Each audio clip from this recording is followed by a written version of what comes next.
What's up YouTube, and welcome back to another Cut the Rope walkthrough. Today I'm going to be walking you through level 19 on Fabric Box. Now if you did need help on any other levels in Fabric Box or on the Cut the Rope game in general, I do have a full playlist that I'll be linking at the top of the description, and it's going to have all the levels right there for you where you could easily just watch it and get a 3-star walkthrough for whatever level you need. It's all going to be right there for you.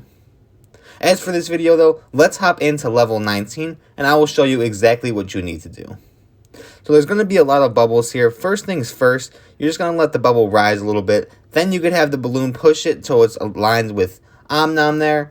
And then it's kind of self-explanatory from there. You just pop the bubbles as they go down, and they're eventually going to collect the stars. And then eventually there will be no more bubbles to pop, and it'll just fall into Omnom's mouth. Just like that, you will get your 3-star on level 19 for Fabric Box. Like I said, if you needed help on any other levels, check that playlist linked at the top of the description. Other than that though, that is all I have for you today though. If you did find this helpful, be sure to like and subscribe, and I will see you in the next one.